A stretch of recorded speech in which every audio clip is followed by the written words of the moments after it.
And it was supposed to be a quick goodbye, and I like barreled out of the vehicle, and I had to throw up in his neighbor's garbage can.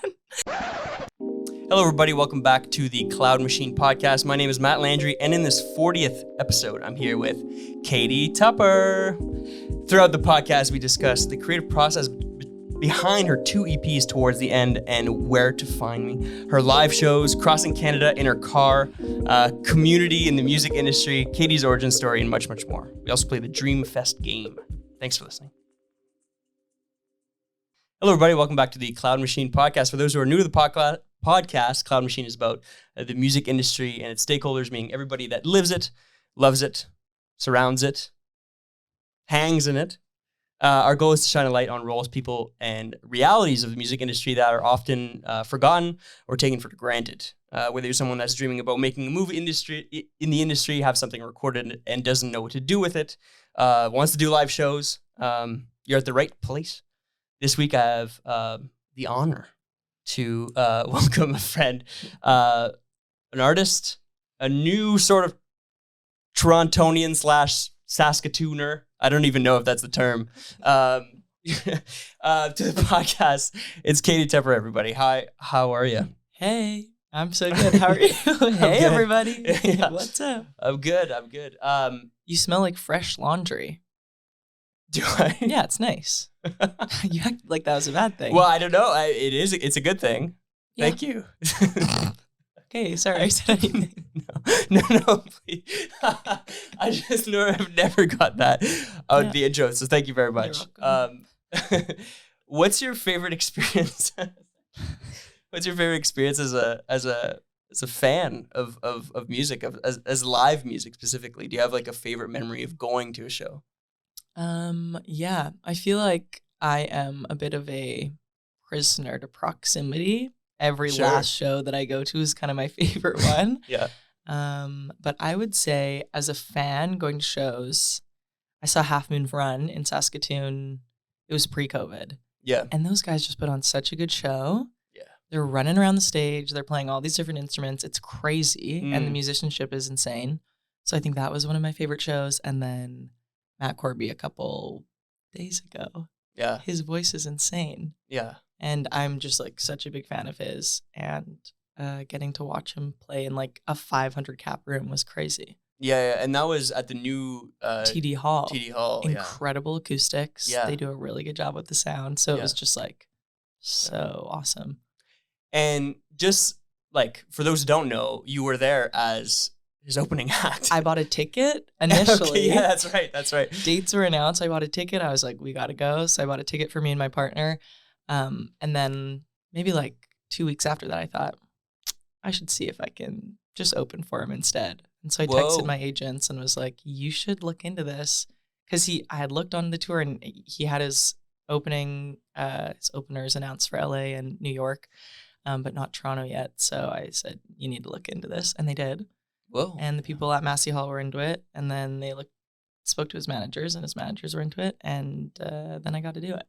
And then I had to sell my tickets. Yeah, so you made more money off the show. Yeah, exactly. I think that's why that was such a fun show too, because I got to like watch one of my favorite artists and like kind of pinch myself that I had just gotten off the stage right after. So it was like an amalgamation of all these really fun, cool things happening, plus his crazy voice. Yeah.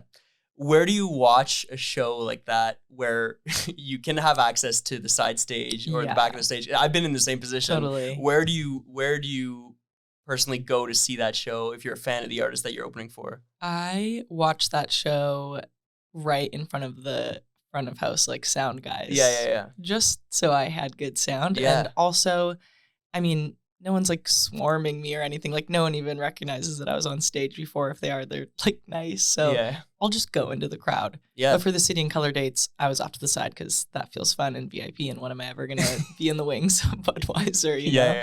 So I took advantage of that. Amazing.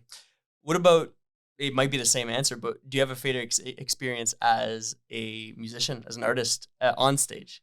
Yeah, I don't know. I feel like I have multiple answers for this because there's the favorite show where everything sounded good, you know, the banter was working, whatever. But then there's also like the pinch me moments where you're playing this like crazy venue.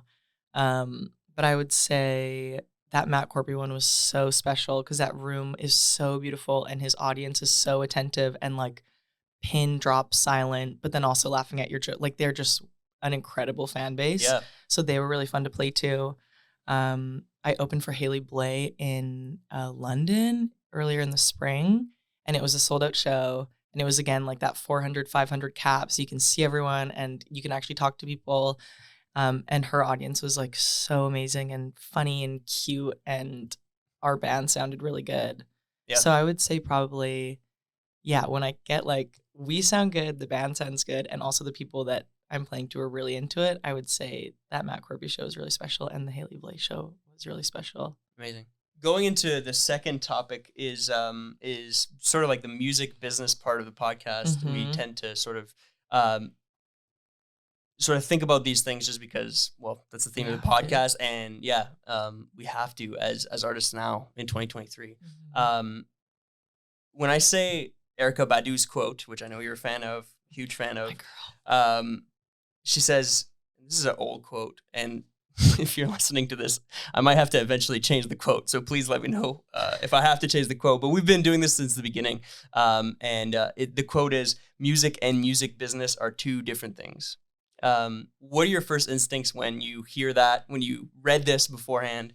What was the vibe there? Mm-hmm. I completely agree. Yeah. I think they are two completely separate things. I think it's like this beautiful, special golden orb that you tap into. And then how do you sell that? And how do you make sure that people like what this special, intangible thing is? Yeah. And I think it like breaks a lot of our brains that are artists. I feel like I came out as an artist quite a bit later and was sort of more in a corporate mindset leading up to becoming a musician. Like I went to school, I did the post-secondary at business school. And so I think I've always kind of like had that in the back of my mind of like, how are these things marketable? How are we branding all this? Which I think can be beneficial, but it also takes away from this like raw authenticity of being an artist. And I think now they're two completely different things, but because so many roles in the music industry and so many gatekeepers and so many positions are now put onto the artist, it's two separate things and you have to think about them simultaneously. You don't have like a major label that you're bumping, that's giving you tracks to sing on, that's, pitching you music videos, that's giving you branding, that's telling you who to open for. It's like all put on the artist now.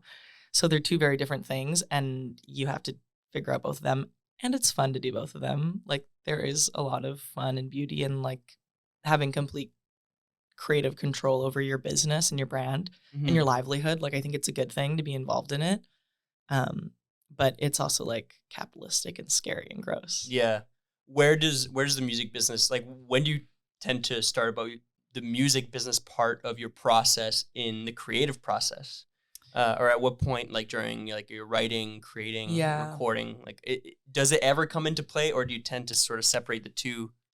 Yeah, I think I try to separate them as much as possible. I think it's more so, how do I want these songs to serve like the next chapter? Like I'm working on an album right now and I have been loving how my live shows have been going, but I want them to be a little bit more up tempo. I want people to be able to dance. I want it to have a little more late night usage, And so that's more of the mindset of like, you could look at that and be like, okay, this is consumer usage. And this is like, how do you want people to use your product? But I think you can look at it from both ways. I try to delay it as much as possible. I would say so much of it, way more than, is this marketable? Will people like this? Is just like my own ego and like, is this cool? Are people going to think this is cool? Yeah. And then I think the business ties in when live shows come into play. It's like, okay, who am I going to open for that's going to be good for whatever? Who's going to open for me? How do we, I think maybe playing live shows feels a little bit more business oriented. Yeah. Coming also from you were saying yourself like a more of a like educational background, even coming from like there's not a lot of artists that, especially early on, that are coming from a post-secondary background where they did study a bunch of different things. Totally. Like, are there different things that sort of come up now that you weren't expecting in the music industry? Yeah, all the time. I think Yeah. the closer you get to the music industry, the more like it's funny. I have friends like ask me questions all the time. Well, like, are they gonna pay for your gas on tour? I'm like, who's they? It's me. Well, do they put you up in hotels? Do they like? There's always this like mystical they that before you're in the music industry, you think all of these people have so much more support behind them. Yeah. And then you get into it, at least as an indie artist. Like, of course, if you have a major label, it's different. But as an indie artist, you get into it and you realize, like, okay, I am going to be routing my tours. I'm going to be, you're a small business. And Yeah. I think that's a little bit jarring when you get closer into it, just like how much an artist invests monetarily into their career. Mm-hmm.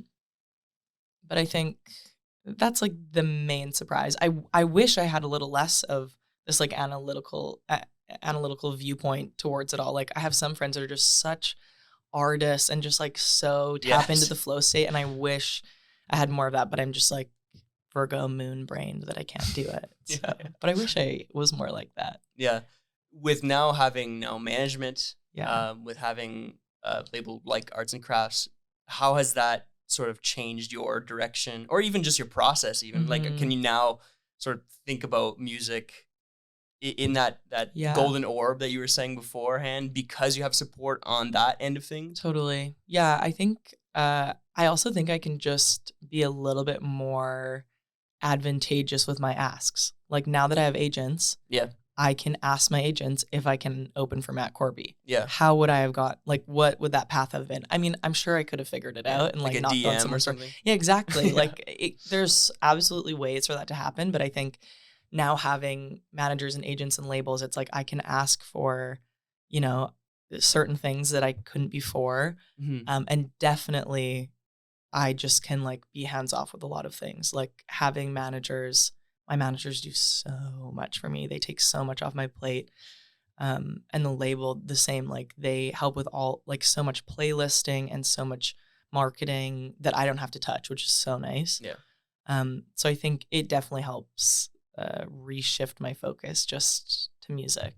Totally. Yeah. And just sort of shifting to just sort of like a sort of general question, where do you think the music industry is going? I have no clue. Yeah. I feel like obviously TikTok and social media have like so much of an impact on it. Yes. But good songs are still being made and good songs are still being put out and the right people are still being put on. And like, I don't know. I was talking to a friend about this yesterday or the day before, just about how so many of the gatekeepers have been taken away. Almost the point now that you can succeed. This is like a little, okay, I hate to be pessimistic, but almost to the point where there's such little gatekeeping done on the label or discovery side that now it's just people with enough money or enough TikTok presence or enough whatever. Those are the people being discovered. Yes. Because it's like, if you get enough exposure, things are going to click, Mm-hmm. And so I don't know how this could work, but we were just talking about like bringing back tastemakers and bringing back, Pitchfork and whatever, all the other blogs and stuff. Yeah. I don't know if people are looking for music discovery through those like more traditional routes, but I think like bringing back a few of those tastemakers to like put people on so that it's not just like the loudest dollar. Mm-hmm.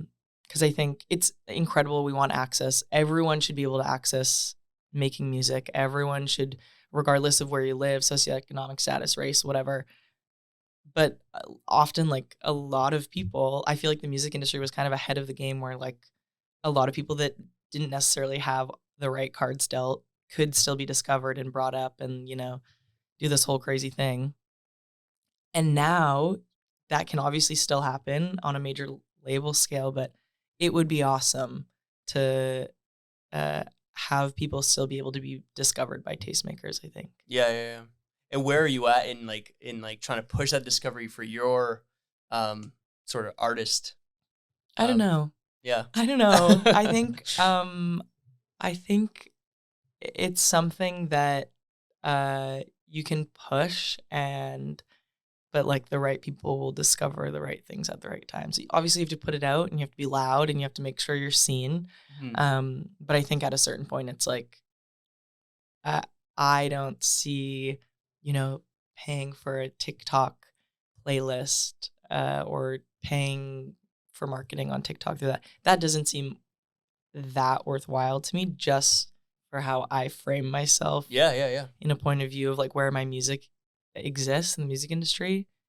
But it's like a completely, I don't know, it's how people want their music to be discovered and how you want to be seen. Yeah. And maybe I should start doing that. I don't know. Yeah. Because TikTok's amazing. Like, it's incredible. Totally. I feel like almost half of the people that I'm listening to now in the past like year or two, I found on TikTok, and they're amazing and they're incredible and they're tiny, like they're really small artists. So I don't know. It's like a weird thing where you want these tastemakers to come back because of oversaturation, but also this oversaturation is giving me so many new artists that I love. Yeah. I have no clue. Yeah. It's like these social medias are becoming the new tastemakers, and the Totally. dollar value Totally is becoming the new tastemaker. It's like whoever has the most amount of views, most amount of money is also going to get these opportunities to just further develop their artist. Which I guess is nothing new. Like, money has been money, yeah, that's right. But it's just something that feels like a little bit more obvious. Yeah. Now. Totally. As a fan, you mentioned TikTok as yourself discovering our new artists through TikTok. Are there other sort of ways that you've been discovering just new artists, new music? I feel like it's like TikTok, or it's like word of mouth. Like, people that I know listen to really good music, I'm bugging them for their playlists or whatever.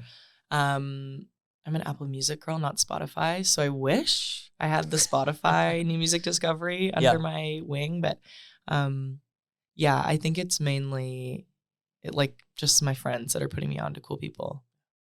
Cool. Yeah. Shifting to now the origin story, Madame. Yeah. Please tell the people where you grew up, where you're from. Okay. Yeah. I'm from Saskatoon, Saskatchewan. Yes. And yeah, I was born and raised there. I grew up there. I went to high school there. I went to university there.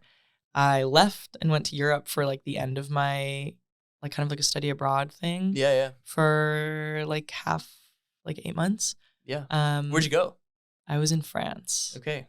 Yeah. That's great. Don't ask me to speak French. I only made friends with British and Canadians, unfortunately. Un petit peu. And then I moved back to Saskatoon, and then I moved to Canmore for like a year. Actually, like when music was happening, I signed with Arts and Crafts. Yeah. And in that same day, like packed up and drove to Canmore. So that was kind of like, that marked the beginning of music. Yeah. It kind of feels like. Yeah. And then I lived there for a year, and then I moved back to Saskatoon, and now I'm splitting my time here. That's right. Yeah. Yeah. Can I ask about, and I'm just going to ask about something that you just touched on, just like Arts and Crafts discovering you. Was it, and sometimes people don't like to share about it either. So complete fluke. How was that? Crazy. Like, was it, because I know you had a pass in music as well with BB&D. Yeah, you got it. Like what was the process like? Was it like just discovering through playlists? No, I had a woman reach out to me that was running production, like TV production. She was a TV producer for the Junos. Yeah. And she had reached out and said that she had saw me singing on Instagram, because I was just posting on like Instagram and Twitter and anywhere that I could slap my face. She had seen me singing on Instagram, and she reached out and said, the Junos are coming to Saskatoon in 2020. Would you like to be like a guest audience, like singer situation? Alessia Cara was hosting, so they wanted to like play a game where they pick someone out of the audience, and I was the person they picked out of the audience. Like, we had this whole thing. Right. And then the Junos didn't happen. They were canceled because of COVID, which thank God, because I actually don't think I honestly think I gave myself like a stomach ulcer leading up to it. I was so nervous. I hadn't played anything live. And now I'm like going into this auditorium, like literally massive stadium. I was so scared for it. They should have happened. Anyways, I'm not happy it didn't happen, but I was so nervous. Yeah. And so they didn't end up happening. This woman was like, listen, my email is in your contact list now. Like, just reach out whenever. I was like, okay, rock and roll. Sweet angel. Charlotte, love you. And then over COVID, obviously they happened right at the beginning of COVID in March, and that was canceled. COVID happened. I had been doing stuff with VB&D, and he's an incredible musician, an incredible producer. And he was writing all the instrumentals, and I would just come in and write the lyrics and the vocal melodies over top. And I've been writing for a really long time and wanted to sort of make my own project where I was doing the instrumentals and I was producing all of it. So over COVID, I did that. I got 4 songs, did like a little 4-song EP, and had a friend co-produce it with me. And we did it at another friend's studio. And I had this project. I was like, okay, what now? So I sent it to a couple of people. I sent it to some like random contact at Island Records. That literally, when I was living in Europe, I had gone in once and I was like, I want to do music. And they're like, okay, what are your songs? And I said, I don't have any. And he was like, okay, cool. And like, obviously they didn't respond back to me.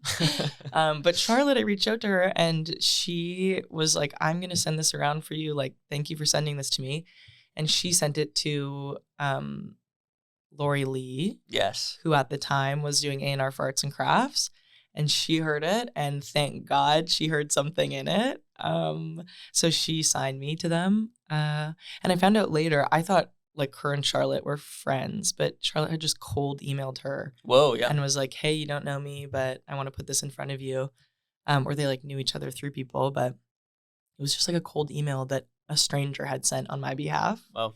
Which makes me want to vomit. Like, what if she gets like hundreds of emails a day. What if that had just like not made it past? Or she listened to it on an off day and she didn't like a low sultry voice. Which is so crazy and makes me like sick to my stomach thinking of. And then, they signed me and then she put me in touch with one of her artists, Connor Siddell, who is like the most insane producer. And then she was like, yeah, I'll sign you, but try again and just let me like make another EP. Yeah. And they gave me like a year and a bit to do that. So then I made the first record and then, there we are. Yeah, here we are. Back to your roots and shout out Lori because God bless her. We love mother. Her. Quite literally. Mama. Quite literally your mom. My mama. Going back to Saskatoon, how is your creative like upbringing? Like, was there a creative upbringing? Like, what was your like childhood like when it comes to like creativity and music specifically? Yeah, I feel like I've always loved singing. Yeah. You know, I was playing the piano from a young age. We were like forced to do 5 years of piano in my family, and then you could choose afterwards. And I kept going, but I kind of grew up just like really scatterbrained, doing a bunch of everything. Like I wanted to play every different sport. Every year I was changing the sport I was playing. I went to like a church until I wasn't into that anymore when I was like 13. And so I was in like a youth band. And was like in the bands, in elementary school. I played drums in my elementary school. We'll have to have a drum off later. Yeah, maybe not. And I feel like I didn't have this like burning passion and desire that I needed. Like I knew I loved singing. It was about drums. No, exactly. Well, I did, but it's not good enough. No, I just like didn't have this like, this is the only thing I can do until I started singing and writing and knowing what it feels like to perform live. Then I was like, okay, this is the only thing I can do. Yeah. And I always loved music. I always loved singing. But I feel like I loved music, but it wasn't maybe like the only thing I cared about up until I was in like high school, Yeah. What do you remember like a moment that changed everything for you? Honestly, I think I started posting videos on like Instagram when I was in high school, and I was getting attention for doing that. Sure. Like online attention. Yeah. And I was getting like really nice comments from my friends and from strangers. And they weren't they were getting maybe a couple thousand, 10,000 views. At the time. Big. Felt like something, but I think just like having that feeling of like, this is something that I really like doing. Okay, I'm going to do the scary thing and post it. And then getting that like positive affirmation back. That's a drug. Hooked me. You mentioned high school. How was that high school like for like music stuff? not every high school is great for arts and culture. Yeah, there was a jazz band that like I was in choir and in the musicals and stuff. Okay. But I was like really sporty mainly growing up. Like I played really competitive hockey until grade 11. Mm-hmm. And I kind of thought I was going to do that. I was like, I'm going to go to school and get like a hockey scholarship and like play hockey at college, in college. And then it kind of just started being opposing forces. Like the time and energy that hockey was consuming meant that I wasn't able to go to all of the choir practices and I wasn't able to be in the musical. And then there was a certain shift of like, okay, I really like singing a lot more and I don't like hockey anymore. So, and immediately like grade 12, I had the switch. Yeah. And instantly was like, oh, this is what I want to do forever. Yeah. Do you have, and a lot of people do, I do when I even think about this question, do you have like a teacher in high school that was like, that you think about still in regards to just like music and the choir, like a choir teacher or a music class teacher? We had, I hope I get her name right. I think her name was Miss Flynn. Okay. And she was our jazz band teacher. And do you know Justice Durr? Of course. Yeah. Okay, yeah. We went to the same high school in Saskatoon. He's just mind-blowing. A year or two younger than me. Yeah. But we played together like in our jazz band. He played guitar and I would sing, which is so crazy. Yeah. But yeah, we would, I would say she like introduced it. But I think honestly I had a piano teacher growing up where I switched from classical to jazz piano. And at the same time, like I feel like this really was what, okay, I'm having this like flood, like a download of like, oh, this was it. Okay. I didn't know what my moment was before, but yeah. I had a jazz piano teacher, Jesse Brown, who's like this incredible pianist and makes beautiful, beautiful music.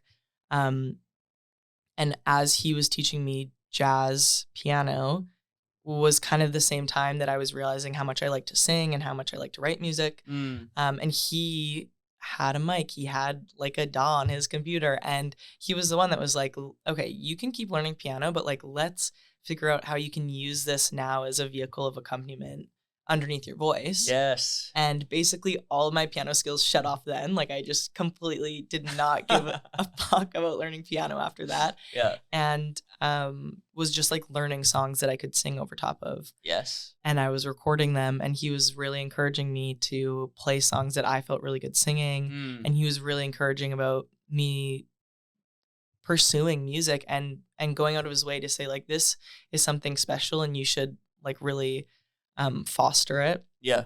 So I think he was like the biggest inspiration, honestly, of just like, oh, this is like something that someone who's really good at music is telling me I should do. Yeah. So I'm going to do it. Yeah. What kind of music? Like, what kind Adele, of covers, Amy like, Winehouse, Coldplay, Frank Ocean. There was a cover of Thinking About You. Oh, yes. Yeah. So bad. And it was on my YouTube. We like uploaded it to some like Much Music competition. Yeah. And that was on my YouTube. Like when I signed Arts and Crafts, they were like, what is the password to this YouTube? Because we have to take this video down. And I forgot the password. So they had to like go through YouTube and like go to the admin and be like, take this video down for our artist. Yeah. Yeah. But definitely like Adele. Yeah. You know? Yeah. Chasing Pavements. Yes. Yeah.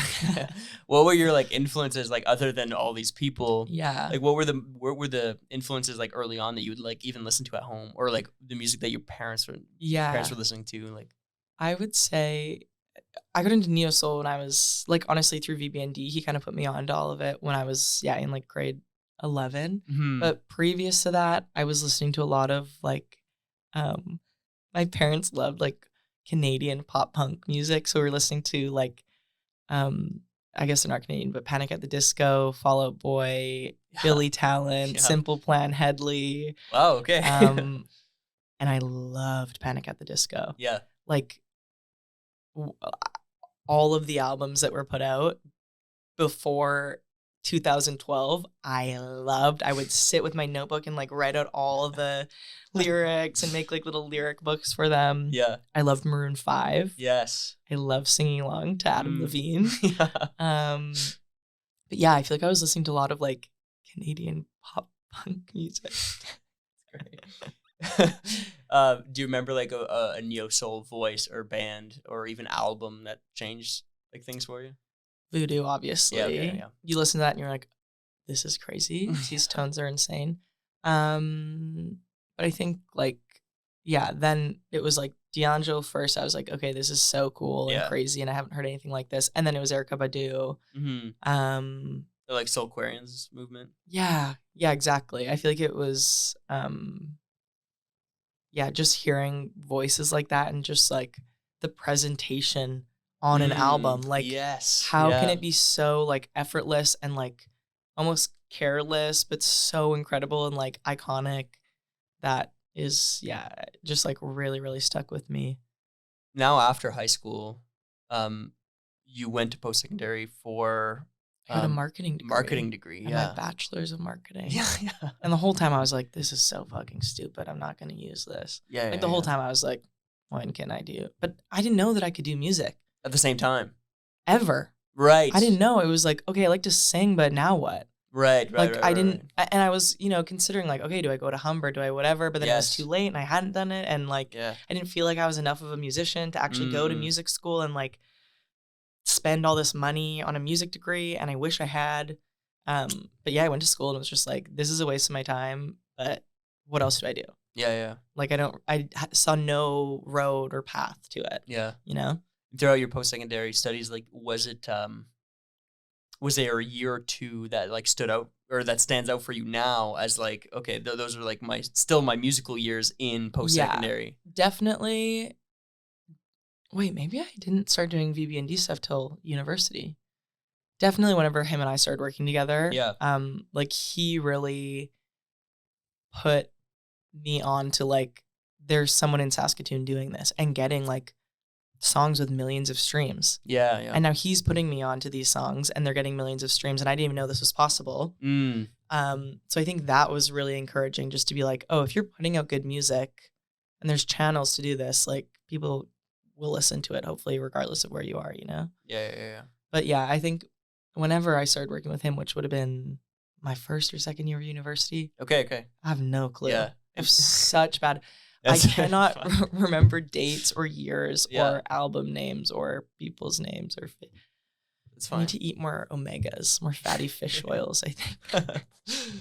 We'll do it. We'll do it again once you get that into your diet. Yeah, please. I'll ask you again about these questions. Yeah.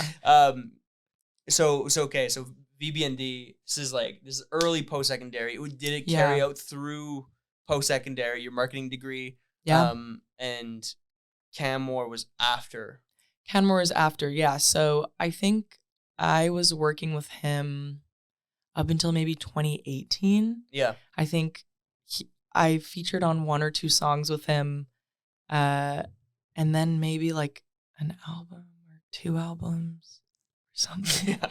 But I think the last project that I worked with him, where I was on like majority of it, I was part of the band. Yeah. The Soulmate Collective. Right. I was part of that band. I was the vocalist for at that time for that band.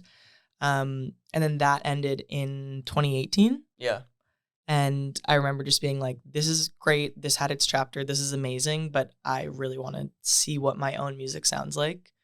So then I think, like 2019, 2020, I kind of was feeling the push to pursue my own sound and to see what I could do as my own producer and get to choose the musicians that were around me, Yeah. Do you remember a specific moment in time where it was like, okay, enough? Or not enough, sorry, that's not what I mean. Or like making the push towards the solo career. Like, do you remember a moment in time that was like, like you saw this D'Angelo doc or something? Yeah, probably like 2019, 2020. Like, honestly, really really close to when I recorded the EP. Oh, wow. And even then, like, I was recording this EP, but still playing with these guys because it was so fun. Like, some of my favorite shows I've ever played live were with VB&D in Saskatoon. Yeah. And I think like, knowing what a live show with improvisation and a lot of jazz musicians feels like. Yeah. I have carried that throughout my live show. Like, I think the feeling that I got playing in that band was so fun and so incredible. Yeah. And so I was still playing with them. And then, 2019, 2020, it was like, okay, I really want to work on my own stuff. Yeah. I think this was like a really beautiful chapter, and I felt really lucky to be a part of it. But I just wanted to see what it was like, doing it on my own. And and getting to like be the decision maker for my own career. Yeah. That's a good feeling. And I also felt like I was a young woman and I wanted to be my own producer, and I wanted to, or at least choose the people that I was co-producing with and all this stuff. And so I think we just had like a gradual closing of that chapter. Yeah. Yeah. In comes Connor Seidel, which for those who don't know, you got to check out all the stuff that he's doing. Yeah, he's amazing. To name a few, Katie, of course, Matt Holubowski, Charlotte Cardin,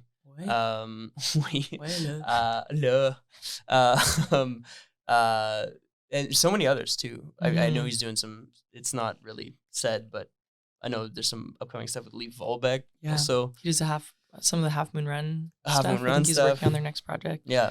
So anyway, not to announce anything on the pod. They're posting on. Yeah, they're posting stories. on it. It's fine. So it's fine.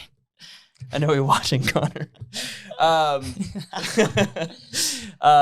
So in comes Connor. So what was that like first meeting? Like, was it like this? Like, was it like? Did you have context? Was there like a random call? It was all done over Zoom. Like the record was done over Zoom. Yeah, the entire, almost both of them. Oh my goodness. We fully I didn't know that. met and did a million writing sessions over Zoom. Okay. And then you recorded. Yeah, we recorded in Montreal. Yeah. Okay, I was like, oh my goodness. No. Okay. No, we recorded in person, but I don't actually remember our first meeting. Yeah. But it was over Zoom. Yeah. And then we just spent like probably a year going back and forth over Zoom, just like once a week. He would send a prod idea, I would send a lyric idea or a guitar idea or whatever, just back and forth. And I love him to death. He's incredible. Yeah. He's so sweet. He's so smart. He's builds like such insane worlds with his production. Like it blows my mind. But I think I was a little spoiled because like having him as my first, other than like producing stuff on my own with no experience. Yeah. I have a very high standard now of what the treatment on my vocals is and how a guitar can sound and how closely I can ask for something and he can so quickly reference it. Yeah. I'm going to have a hard time working with anyone other than him, I think, because he's just like so good at what he does. Yeah.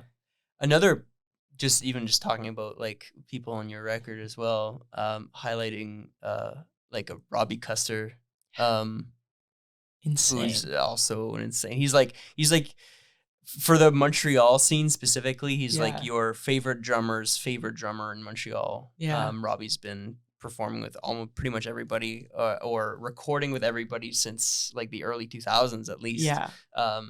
Such a big fan, and which is crazy though because I just flew into Montreal and he had all these people picked out. Yes, yeah. And it's just like, trust me, this guy's good. And then he was like the most incredible person, but I didn't even, I don't even know that I have these like icons working on these projects for me. I'm just like, drum tone sounds good. Cool. Yeah. Sounds great. Icons. And well, of course, Justice. Yeah. I don't have the album list with me here, but I know there's more people. But anyway, getting into your first EP, and just as a note, we don't need to go like through every song here. It's not like that vibe. Totally.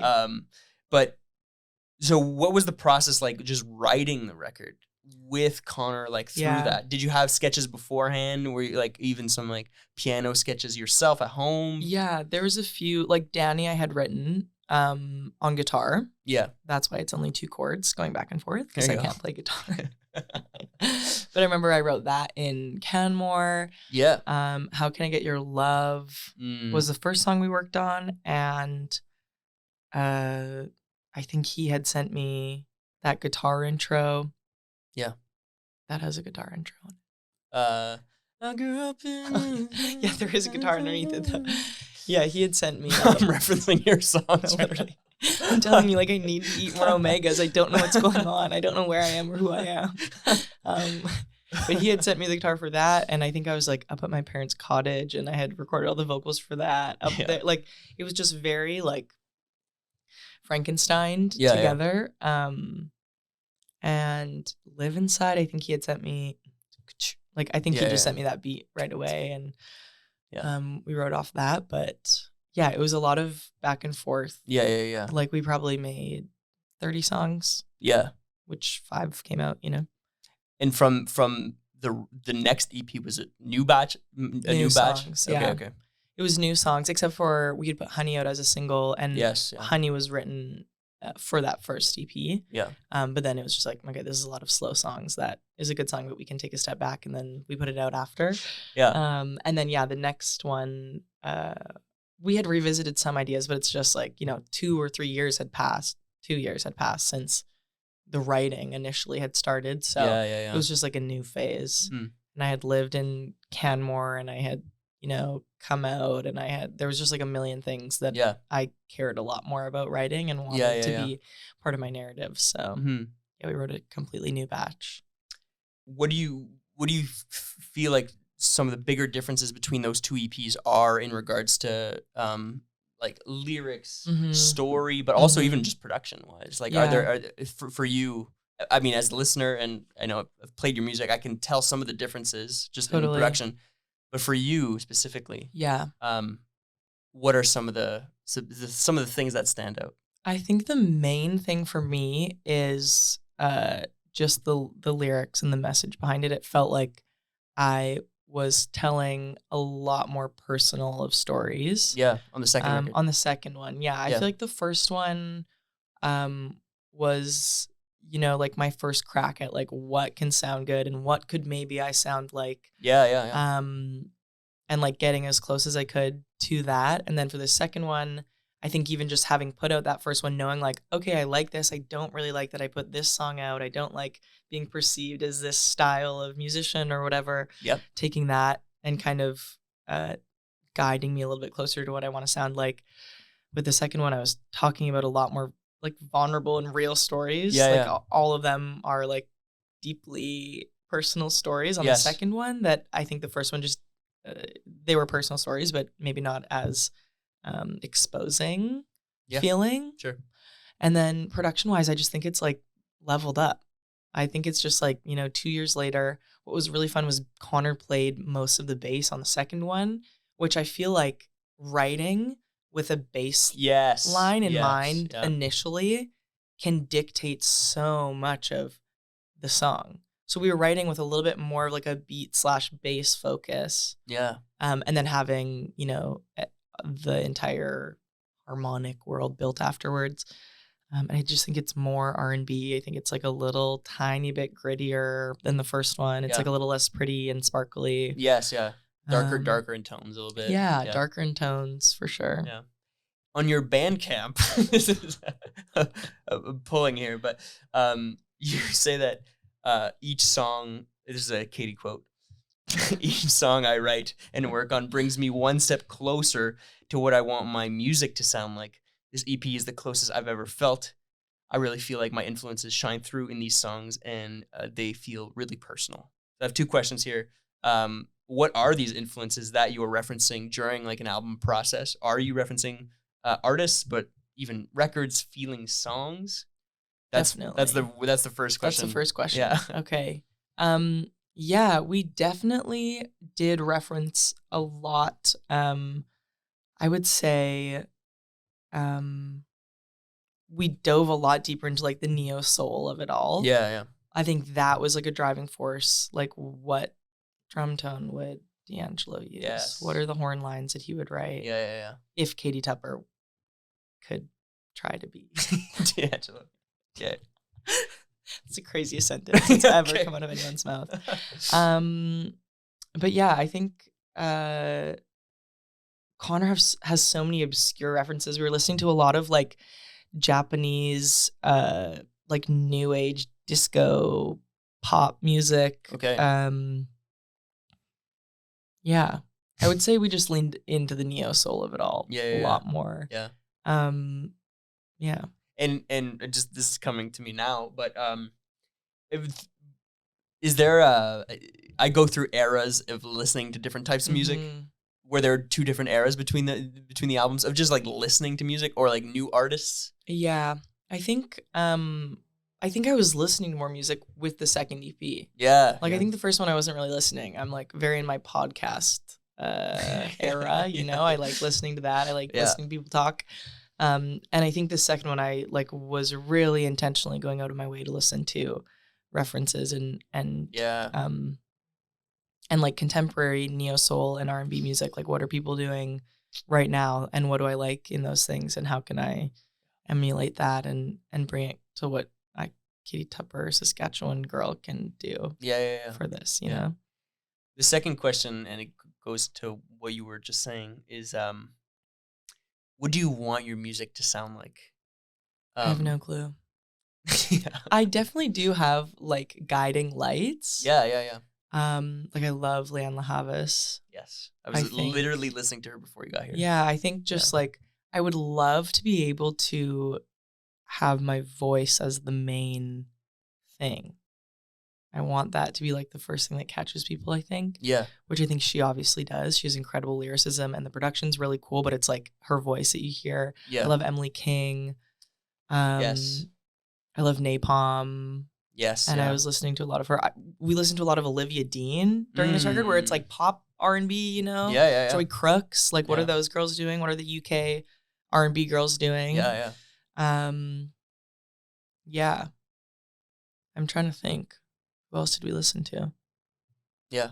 Lots of contemporary girls. Yeah. What are the girls doing? And what are you sort of continuously doing now? Or is it... Sorry, what are you continuously doing now to sort of find that sound? And is it just like for you, is it like an exercise of just like sort of continue doing it? Just taking writing mushrooms, the records? Sure, yeah. Reading books. Yeah. I have no clue. I'm like trying to work on an album right now, and I just feel like I'm in a dark room and I'm blindfolded and I'm like trying to find the walls. Like I'm really... That's a song. That's a song. I really feel like I have no clue. Like I know... Okay, for this album, I want it to be faster tempos. I want people to be able to dance at my shows. I want it just to be like a little bit more pop adjacent, like alt R&B, poppy kind of. Yeah. Just so that I can have a little bit more crazy fun on tour. Yeah. You know? And I have my references. I have people that I'm really, really liking and listening to. But an album feels like a whole undertaking, and I wasn't expecting writing an album to make me feel like it's just so incapable of writing an album. Yeah, it just feels like such a big undertaking, and it's exciting and it's lovely, and I feel like I have a lot of time, and I feel like I'm working and writing with a lot of really cool people, but I'm having like a really scary time figuring out what I want it to be and sound like, and like to be the debut album, which it's not that serious. Like, who cares? I saw a TikTok thing yesterday that said the best thing about being undiscovered is that no one's watching. Yeah. You can just do whatever the fuck you want, and like no one cares. Yeah. You know? But I want it to be incredible, and I want it to be this like masterpiece. Yeah. So I don't know. We're back, everybody. Katie does not like the record scratch. I don't like it. We'll take it into consideration. Just no. That's my one point. My one ask. Anyway, back to the show. Back to me not bullying you. Yeah. We originally met for a festival that is near and dear to both of our hearts. You recently went. Yeah, I just remembered there. that. Yeah, and it was fucking awesome. It was the best weekend of my life. It's great. It was crazy. This is the Highlands Music Festival. Shout out Sammy Steiner as well, who we met there. Shortly after became a drum student of mine. And a bestie of mine. Yes. And just so great. Such an amazing person. And it's reflected in the festival. It's the most well-oiled machine. Yeah. And it's a tiny festival. Yes. And it's incredible. It's so well organized. It's so well planned. It's so well booked. Mm. Like incredible musicians are playing it. Yeah. So fun. Yeah. I hope it becomes the next big thing. Yeah. Hope everyone goes to it. Yeah. For those who don't know the Highlands Festival, and I only have a reference from last year. Yeah. And you have this year's sort of edition fresh in fresh in my mind. your mind. But, and please correct me if I'm wrong here, but it's basically a camping festival that has a lot of activities to do. Summer camp. Adult summer camp. Literally a summer camp that they throw a festival. But there's like alcohol. Yeah. And drugs if that's your fancy. Yeah. And like literally they give out free weed. Yeah. And there's booze and there's incredible acts and you can go water skiing and you can go jump in a lake and there's a million sports and there's people giving tattoos and piercings and yeah, it's so much fun. And this is a quick drive from Toronto. I think 3 hours. 3 hours. Yeah. Amazing. And it happens at the end of September usually. So it's a gamble on it's a gamble. The heat. Yes. On the temperature. Was it cold this year again? No, it was so hot. I was swimming in the lake. I was like diving off diving boards and I went on a canoe ride and I was swimming and we were like hungover and tanning on the docks. It was hot. It was awesome. Dang. Because last summer it was so September was crazy. I was so miserable. Like it was so much fun, but I was so miserable the whole time. Yeah. Like my feet didn't warm up the entire time. Yeah. But the big pro to have it in September, late September, is that there are no other festivals that are at the same time. So you're most likely free. Yeah. So check out the Highlands Festival. Anyway, so that's where we met. I say have here in my notes, coldest night probably ever. Oh my gosh. And also something else that happened on our way home from that festival was we were in a Tesla Uber that had his lane command on and was like jerking around and I hadn't eaten. Are you getting to this or no? No, but I didn't know if I wanted to mention it if you were like going. And now I'm scared of Tesla Ubers because this Uber had his like lane control on and was like jerking around. I hadn't eaten enough food and I was obviously hungover and we got to Matt's house and it was supposed to be a quick goodbye and I like barreled out of the vehicle and I had to throw up in his neighbor's garbage can because not even because I was hungover, but genuinely because the Tesla Uber had like stirred up such a thing inside my body that I was going to spew on the back of our Tesla driver's or Uber driver's head. It was, you got out of there? You were like, where can I go right now? I was like, I need to vomit immediately. And then opened this random person. And it might have been the recycling bin, not even I think it was the recycling bin, yeah. At a crazy ass Thursday, which is Thursday right now. It was recycling day today. So sorry. Anyway, that's my Highlands memory. Is now I'm too scared to ever go in a Tesla Uber again. Wild. Anyway, we met at that time because I played drums. Yeah. At that festival. Rock and roll. With Nate Day, friend of the podcast, obviously, the other half of Eights, and a friend Jeremy 70, Icon, both of them. It was a quick turnaround. I think we got Asked. 1 week rehearsals and one week of notice and one rehearsal the night before, and but it was great. I like to keep everyone on their toes. Yes, of course. Yeah. But anyway, that was great. And we also did the Juno Masterclass thing, which is fun. So much fun. Just a little bit of context for the live show topic that we're about to sort of tackle here. I say here, when I think about Katie Tupper live shows, especially over the past 2 years, is that you've had a unique need that has also helped you grow your fan base over the first couple of years of your solo career.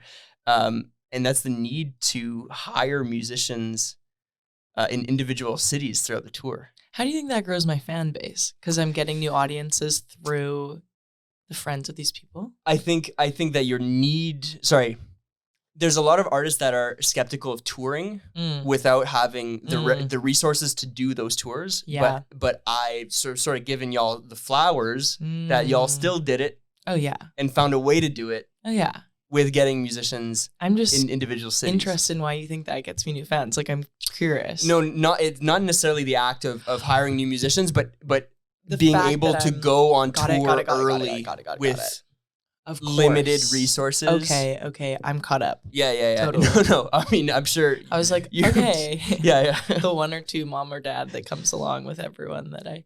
Lynn, she's listening. My mom, she's a Lifelong. huge Katie Tupper fan. Really? Oh yeah, and I recommended Hi, Lynn. your music on in a work meeting that we had today, and a coworker of mine texted me this afternoon saying you were right about Katie Tupper. I love her music. That's really nice. Yeah. Thank you. Boots on the ground marketing. Yes, that's right. Thank you. Word of mouth. Word of mouth. Word of mouth. Anyway, Okay. so Sorry. Can you speak to that need? I honestly, Yeah. it was.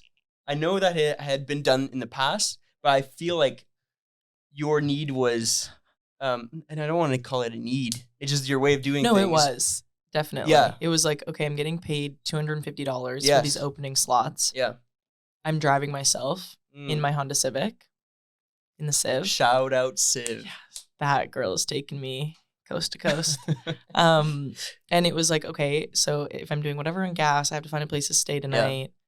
If I'm paying the musician that's playing with me, hopefully at least $100, which is so little. Yeah. You know, it's no money at all. Yeah. Maybe $150. Okay, that's $100. I don't have enough money to put them up in a hotel. So yeah, I would like plan out my route and have the people ready. Yeah. And I would get in the day of a show, have my first time meeting these people and rehearse, play a show that night, drive to the next place, have a rehearsal and meet the person the morning of the show, play a show.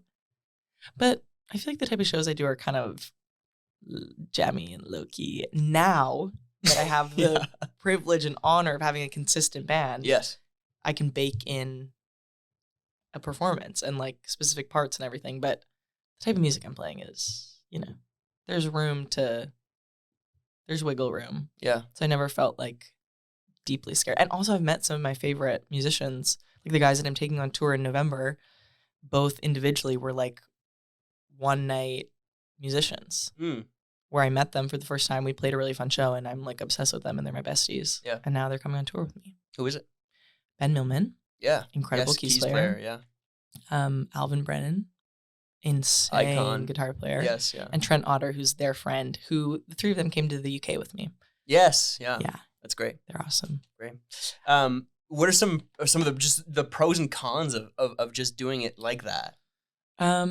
Pro is it's cheaper. Yeah. You got to flex a little bit that you've just met that night. People think that's cool. Yes. Yeah. People are into it. Sure. And the pro is that you get to meet instead of meeting one single musician and spending the whole 3 to 4 weeks with them. I'm meeting different people the whole time and making new friends. Yeah. The con though is, and it's only happened a couple times, if it sounds bad, it sounds bad. I can't find anyone else. Yeah. Or I'd have to play it on my own. But Sure. I didn't put a Nord in the back lines. Like the downside is I show up, I'm rehearsing with these people, and it's not necessarily that they're playing the wrong thing or whatever, but you can just tell innately their choices and their style of music is different than what my style and taste is. Yeah. And they have different inclinations and different like fills that if you do a certain fill, that sounds like the world that I'm living in. Yes. And if you do a certain fill, it's a very different world. Yeah. And it's only happened a couple times, but Yeah. then What do you spend do? I play the show Okay. and I just try to sing really, really well Okay. and hope that no one notices. Sure. And I try to beg for simplicity. I say, let's just play it as simple and as chordy and open as possible. And I just try to sing my ass off. You're singing. Yeah, to cover it up. Definitely I just need to start playing, like accompanying myself. That would be the solution. Yeah. Would you ever be like in rehearsals, be like, sorry guys, we're not I'm even just going to play gonna the play it show on tonight. Yeah. No. No. But I definitely need to just start playing for myself. Yeah. And you have in the past, correct? Yeah. I can. Yeah. I can and I do. I just really enjoy not having to. Yeah. it feels more fun, and I feel like I get to connect with people a lot more on stage Yes, because I'm focusing on that and looking deep into people's faces versus like kind of being hidden behind a keyboard. Yeah. And especially for that type of music. Yeah. It's like so like about the chemistry and the vibe between the musicians. Totally. That it's like it's just a different thing. Totally. It's like yeah, I would not recommend it. But also whatever. Yeah. If that's what you have to do, you got to do it. Exactly. You know? Yeah, and that's what you had to do. That's what I had to do. Exactly. When it comes to live shows, what are you looking to like communicate first and foremost? I think the most important thing is connecting very deeply with my audience. I want to walk away and be like, I stared deeply into your soul, and I feel like you were able to tap into the emotions that I felt while writing these songs and the emotion of each individual song. I think that's the most important thing. And I think as someone who's not really instrumentalist, that's like what I have to offer is I'm gonna put some energy into it and hopefully you'll receive it. Yeah. You know? What are some of the things that you sort of do or think about when you're performing and want to have that connection with those audience? Is it like looking into people's like... I just black out. I think I just like to go up there and try to be, if not as close to what I'm like off stage. Yes. Just an elevated version of that. Yeah. But I like to just kind of be the same person. Yeah. And less so telling myself things before I go on stage, but I like to have a quick shot of tequila. Yeah. I like to go into a private room, like a bathroom, and flail around. When I was in the Juno Masterclass, that was one of the performance techniques, was like go into a room and put a timer on for 2 minutes and just like do the most insane things you can think of and make weird faces at yourself and like get outside of your box and stretch your limits to your capacity. And then you won't feel silly on stage because you've already pushed your boundary far enough. So I like to do that, flail around a bit if I have privacy. So you've done some headline shows. I've done a couple. But a lot of them have been opening shows. Yeah, almost all of them. Yeah. Now I'm going to list a little bit here, but City and Color, Matt Corby, Baja Balat, and now Busty and the Bass soon. Yeah. How have these experiences been compared to sort of your limited headline performances? Yeah, it's a really different feeling, I think. Especially for someone like Matt Corby or City and Color, where the shows are selling out before you're attached to it. Yes. And you're not pulling any tickets, you know? And it's like, it's really fun because it's an opportunity to present yourself to a completely new audience and try to win people over, which I really like. I think it's a really fun challenge, just to try to win people over and have them like me by the end of the night. Or at least like remember that there was an opener. You know? Yeah, of course. And then the headlining shows are completely different because it's people that are coming to watch you and they know your songs and they're singing the words to your songs and they've spent their money on you specifically, which is like such a crazy honor. But I think like my attitude towards shows stay the same regardless if I'm opening or headlining. Like maybe there's more attention to the production of it all for a headlining show. Yeah, sure. Like for these headlining dates I'm about to do, like I'm definitely considering far more things than if I were to just go on an opening thing. And I could have a full band, which is fun.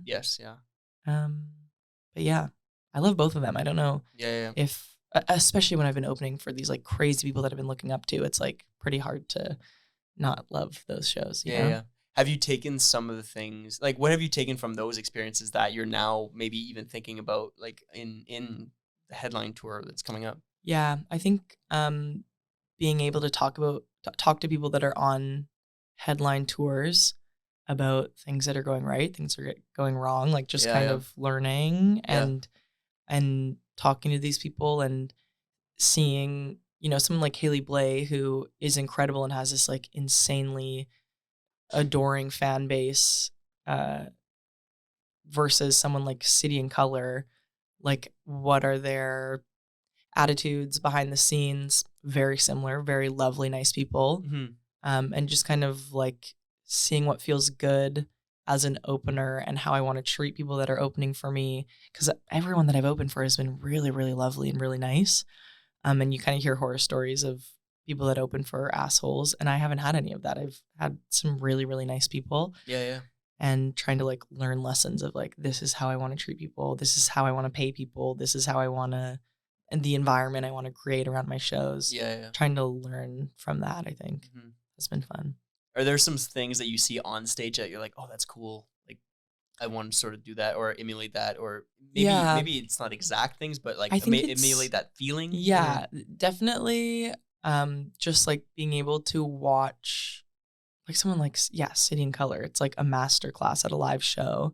You're watching the dynamics, you're watching how they interact with their crowd and this sort of like superhero vibe they give off where it's like, they're just so cool. Yeah. And just having like parts baked into their set. Yeah.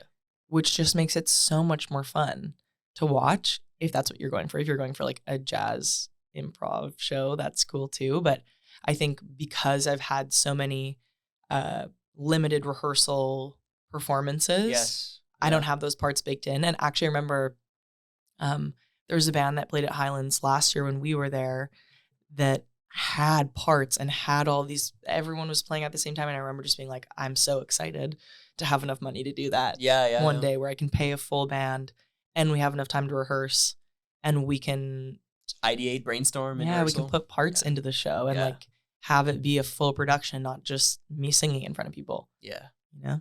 Do you have some key highlights of opening? Like, I mean, I'm sure every show has been great. Yeah. You know? Do you have some highlights from some opening slots? I always love playing in Vancouver. Yeah. The past couple of times I've been in Vancouver, it's been so fun. And I think it's like crazy when you're opening for someone and like expecting to have to win everyone over. And there's a few girls in the crowd that are singing your words. Like that's always really special. Yeah. The entire process of opening for City and Color at Bud Stage was crazy. Because you roll up and you like don't touch a single thing. People genuinely, you don't touch anything in your car. They unload everything for you, and then you eat this really good food, and then you're in a really nice green room. Catering is always killing. Yeah. So that was really fun just to see the scale at which like stadium shows or amphitheater shows operate. Yeah. Are you going into this tour? Are you more nervous? Yeah. Than like an opening slot? Yes. Yeah. Is anyone gonna come? Sure. Is a single ticket gonna sell? Does anyone care? Right. Like, I am confident in my band. I know we're gonna put on great shows. I know every show is gonna be incredible, and we have some really, really fun openers. Like, I know the night is gonna be fun. Yes. Yeah. But just like, okay, let's see if anyone cares. Less so cares and just like shows up. Sure. And let's see, if we make money. Yeah. You know? The strategy with some of the artists that I've toured with, performed with, is to eventually like to do those like opening shows in those markets. Exactly. Such as Saskatoon, Edmonton, Canmore, Vancouver, Kelowna, Calgary, Regina, Winnipeg in November, December, Katie Tupper. Yeah. Some of the strategy would be like, or has been from my experience, just like doing opening slots in there. Totally. And then eventually getting to that headline Totally. stuff. Like, is there like, what are the talks like behind like even just programming a tour like that? Like, where do you come in? Where's the agents coming in? Do they have ideas first? Where's it for you? Yeah, I think we definitely targeted markets that I've spent the most time in, which is Western Canada. Yeah. And I think as much as I don't really have control over where I open, like, the places where I open. Yeah. I just get tagged along.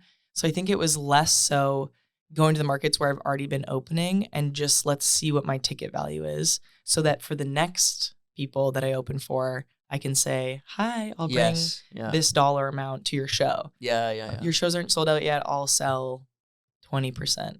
Right. 10%, whatever, Yeah, totally. So I think that was more of a strategy and something that pushed us to decide to do a headline tour, what I feel is like relatively early on. But I think it's just to see, less so to like, let's sell out every venue. It's like, okay, let's see realistically what type of market I pull in every city, or what type of audience I pull in every city. And then now I'll have that to apply to show larger opening acts. Or headlining acts. It's a good way to think about it. And of course, the fans don't think about it. No, of course. You know, I like that. Yeah, totally. And it's one of the reasons why we do this on the pod, is just like getting a behind the scenes look at like just even the process of that. Totally. And let's say, okay, so the tours in November, December, like when was it booked? Months ago. Yeah. I don't even know. Like probably 5 months ago. Yeah. Yeah, because like venues book, they have their whole year of shows basically. Yeah. So yeah, I think we booked it a handful of months ago. Yeah. And then it was my agents like, okay, we know that we want to do this. We know that we want to book this. And then they reached out to promoters and stuff. Cool. Last topic of this, last sort of vibe before we head on to another topic here is, what is the dream and what are the goals for you? I know it's a big question. Yeah. What is the current like goal for you? I want to be able to do music for as long as humanly possible. Yeah. I think that's like the overarching goal. I would love to be able to do music, create projects, tour in a way that's financially sustainable so that this can be my job for as long as possible. That's like the safe goal, I guess. Yeah. The other goal is like, I want to be regarded as like a large musician. And I want to be considered like among these peers that I look up to, and Yeah. I just think I want to get to like that big level. Yeah. Definitely not a Beyonce level. First of all, I think you have to be trained. Well, you have to be Beyonce and also trained from like the age of 12 years old. Like really, really regimed into it. But I think I just want to make music that I'm really proud of. I want to be able to be successful enough that I can pay people that I really like to work with me. Yeah. I think I want to get to the point where if I really like someone's style of drumming, or I really like their styling, or I really like their coloring for a music video, I want to be able to and really like overpay these people. Yeah. That would be amazing. Yeah. That's what I hope to get to. And then also, just like have this as my job for as long as possible. Yeah. And I want to tour a ton. Yes. I want to tour in Europe again. I want to tour across Asia. I want to do the States. I want to do across Canada again. I want to just tour as much as possible at like a big scale. That's my current goal as well. Do you have a dream venue to play at? Yeah, it would be crazy to headline like Bud Stage, or I think actually more so I feel right now my dream venues are more so like festivals. Yes. Like I would love to play Oshiega. I'd love to play Lala. I'd love to play, Austin City Limits, whatever. Yeah. It's more like festivals and on like a real stage there. Yeah. Yeah. Sure. And just to put it out in the universe, do you have, excuse me, do you have like some artists right now that you'd love to open for? Joy Crooks, Olivia Dean, Georgia Smith. In Canada, well, obviously they're bigger than Canada, but like Daniel Caesar would be crazy. Charlotte Day Wilson would be crazy. Yeah. I think like the UK R&B girls, they're like my icons. I love them. Yeah. I would love to open for them. And I feel like that's a realistic goal where, within a couple years, God willing, that could happen. Yeah, why not? Olivia Dean, please let me open for you. And we're back. Katie hates the record. I know I said it last time, but just to reemphasize again, we're here 40th episode, which by the way is a crazy number. We also have a guest here now in the room, Nate Day, taking a selfie with for the I don't know, for the socials, maybe it's a private collection thing. Yeah. He's a fan of mine. Yeah, he's just You weren't even in the picture. He cropped you out. I'm serious. I wanted to touch briefly on community. It's a core value of ours at Eights, and I wanted to ask you specifically about community because you're coming from a different community, stepping into a new community that is Toronto, and I feel like even if you're coming into a community of Toronto, you still have a great community here, and the friends that you've made here, being with arts and crafts, being an artist in the music industry, specifically with, shout out to Georgia. Georgia Harmer. Yeah, to Dylan, to Justice, that whole crew of in my mind, the indie like folk world is how I like categorize them in my brain. I don't know if that's a fair sort of categorization to put them in. But to me, some of the best music that's being made in Toronto, I agree, is my friends. Yes, yeah, I agree. Specifically, What does community mean to you? And let's start there. I think it is so incredibly important, if not the only thing that matters in the music industry. Yeah. Like, obviously the music matters, but the community and having a good community this is already the best job in the world when you have your friends around and when you have good community. Yeah. Oh my God, it's 7 bajillion times better. Yeah. And it makes sense why people care about community, because it makes life a lot better. Yes. A lot sweeter.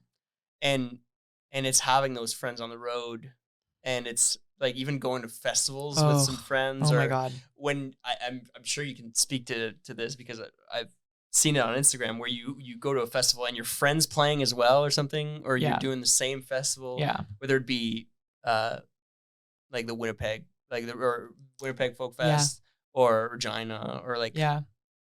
Anyway. No, it makes it so much better. Yes. And Georgia actually taught me this hack of bringing a friend along as a tour manager. Yes. That's all I'm ever going to do.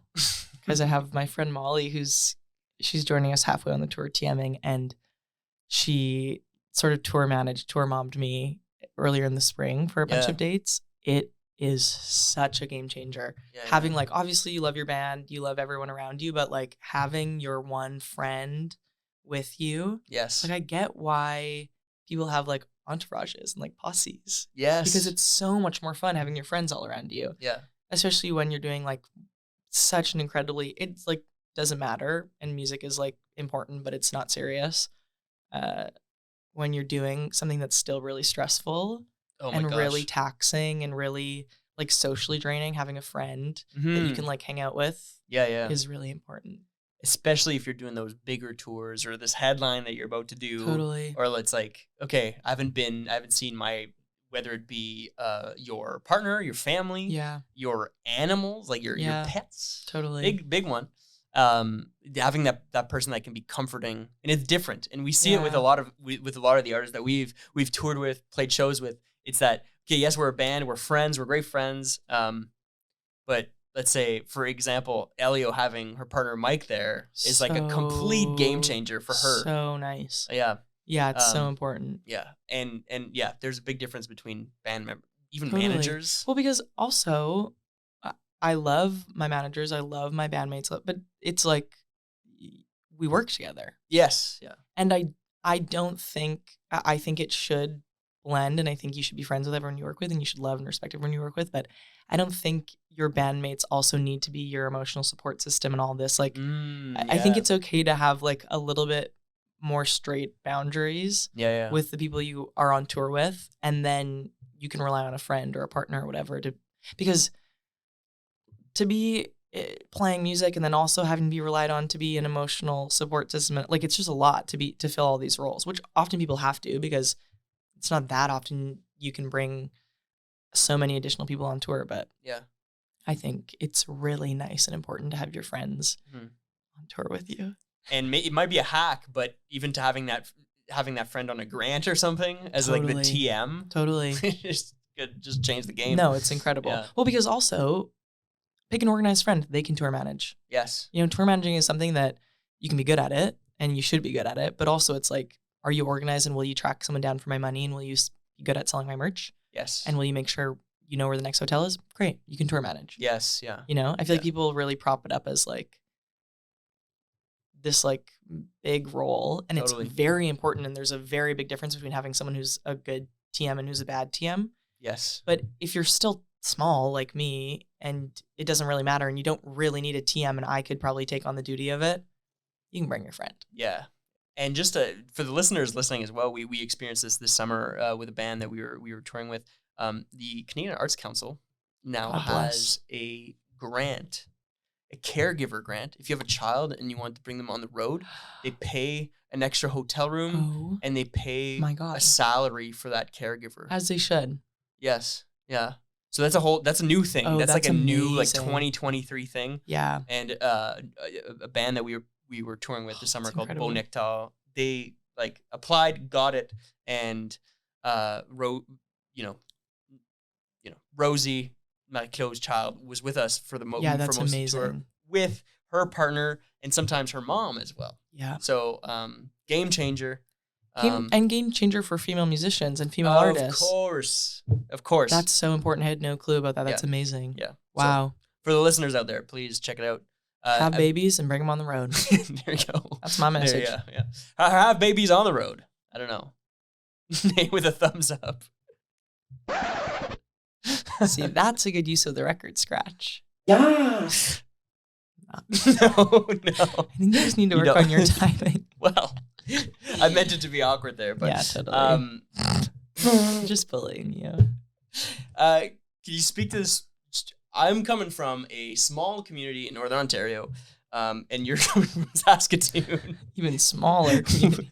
Well, probably. No. Yeah. What was your population? 160,000? I was 300,000. Oh, okay. Yeah. So same though. Similar. Half. Same diff. I feel a very strong community still, or a very strong connection with the musical community in Sudbury. Can you speak to like your community in Saskatoon and how it sort of has carried you through and still now to the artist that you've become now? Yeah, I think it's a very small community. Yes, especially if you get into sort of like the alt R&B, not country music, not country or folk music. Even the country and folk scene is pretty small, but definitely a little bit larger. And you have a couple more role models and like footsteps to follow in that regard. Mm-hmm. But the scene in Saskatoon is awesome. There's so many people that I'm so excited that are coming up in Saskatoon.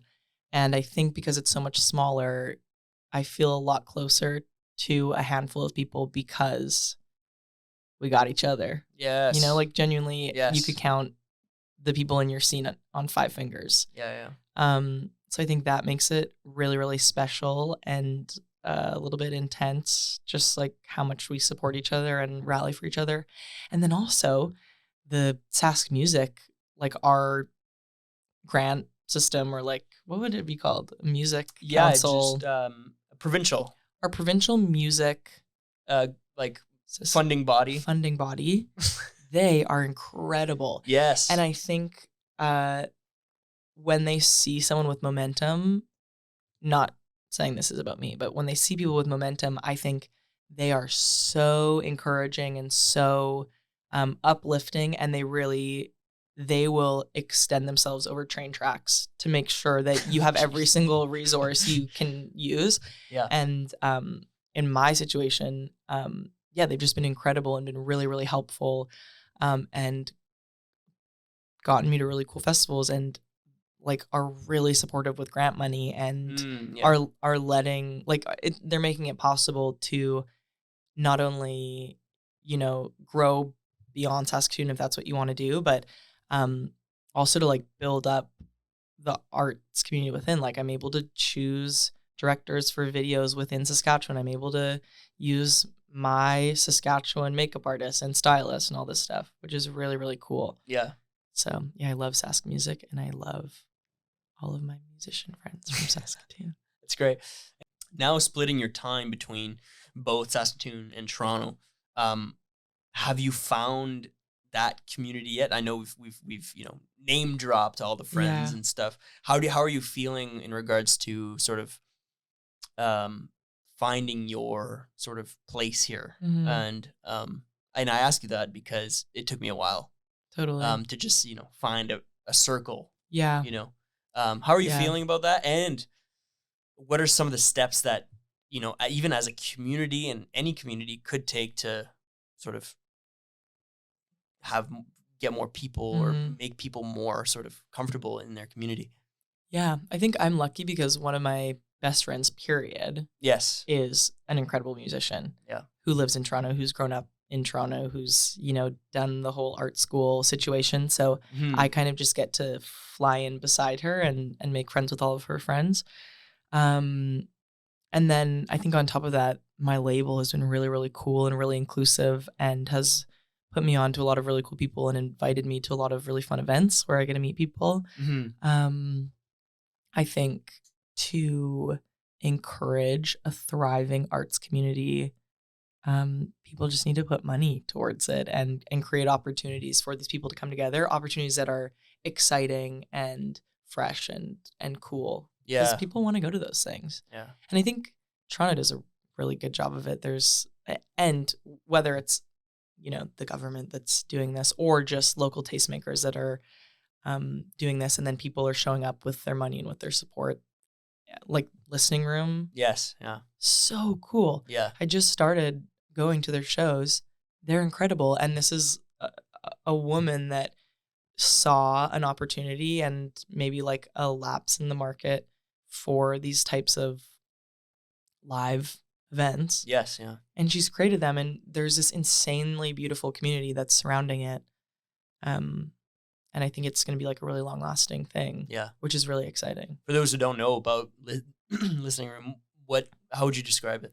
It's sort of like a live jam session that each month they specifically, I think right now they're going through the Soulquarians. Yes. So or Soulquarian adjacent artists. So they have a house band that will study the music of one specific neo-soul artist. Last month it was Roy Hargrove. And they study this artist's like tendencies and their entire catalog. And then the whole night they'll play either songs or in the style of Roy Hargrove. Yeah. And then invite other musicians to come and jam. And so the whole night, every instrument is being swapped out by different people that are incredible. Yeah. Yeah, it's really, really fun and really exciting just to see. I don't know. I felt like so excited to get to witness something like that where someone's clearly put a lot of time and energy and love into an event. And I think it has a lot of impact and is really, really important and cool. Everybody, please check it out. This month is, this podcast is going to come out after, but I think it's Jill Scott. Oh my goodness. I know. Yeah. I mean, yeah. Just check out Listening Room. Do you know the handle? Listening Room Toronto? Listening Room? Something like that. We'll find it. It'll be in the comments. Yeah. Great. Now, to end the ep, we got the Dreamfest game. Oh, I should have prepared for this. It's fine. It's fine. We can do it, sort of just like a brainstormy vibe. Okay. Basically, for the listeners that don't know what the Dreamfest game is, it's a chance for us, even for me, to get a chance to see what the guests would want to see. Can I look at my phone? Yeah, please. Yeah. Okay. What the guests would want to attend at a festival. Whose concert would they want to attend at the festival? So I'm gonna ask you, who would headline the evening, the night? Who would be the second headliner? Oh my God. Okay. The opener? Okay. Where would it be? Okay. When? Okay. The attendance? Okay. And how would you add your own flavor to the event? Yeah. If you were to program the evening. Okay. Yeah. So you can also take your time. We can take a break as well. Opener. Yeah. Second headliner. Headliner, It's yeah. only 3? Yes, yeah. Okay. What do you think? Do you want to take a break? Okay, no. Okay. I might need to take a break on the artist, but it has to be late summer, early fall. Okay. Like an August vibe? Some would call it August. I don't care if it's early September, late August, Okay, whatever. okay. I just want it to be not in the heat of all of it, but I want it Yes. to be warm and I want people to be comfortable outside. Right. Okay. I would like it to be either on Vancouver Island or just Lake Country. Okay. Not to copy Highlands, but Right. I think that's the most incredible and beautiful place to listen to music in the entire world. And I want there to be no service for your phone. There you go. So those Is that your how would you put your own spin on it? Like no service? Oh. Or is that something well, else? Highlands, there was just no service because it's so far out in the woods. But yes. my own spin on it. Okay. Once mushrooms are legalized, Yes. I want them to be dispensed at the music festival in a safe way so people can start listening to music on mushrooms if they want to, if they dabble. Yeah. That probably shouldn't be my spin, but It can be. okay. I'll be cool and edgy and say that. What do other people say for this? Well, there's different questions. Sometimes I ask, well, I can ask you as well. If there would be like a food or beverage that would be specifically like a Katie Tupper like beverage or a food that you like that you would want to do like that you'd want like the people that are attending to have. Nate a couple weeks ago was you wanted and this eggplant parmesan from Rizzo's. Oh, crazy catered. You were like, oh, and then you were like, oh. I didn't know it was bougie eggplant farm. Okay. For all of Central Park, which is, he said 100,000 people. That's where your festival is? Okay. Mine's going to be in upstate New York. And my spin is everyone has to dress up like me to get entrance. Give me any era of me. But you have to commit, like dye your hair red, baby bangs, whatever. Yeah. The food, I don't really care. It'll be good though. Okay. Let's discover here. Okay. Who'd open? Okay. I think I want either Faye Webster or OK Kaya to open. Okay. I think those are my joint openers. Yeah, they could do a duo or set. Also Ethan Greska. Oh my god. Okay, I think I'm doing a 3-way split. Okay. I think we're gonna have multiple stages, and I think Faye Webster and Ethan Greska. Hey, these people are too big. Well, okay. Okay. Well, like compared to your second opener, they're too big? Yeah. I think they're my second opener. Okay. Faye Webster, Ethan Greska, OK Kaya. Which is wild. That's a good festival. Yes. Okay, my openers are going to be Field Guide. Okay.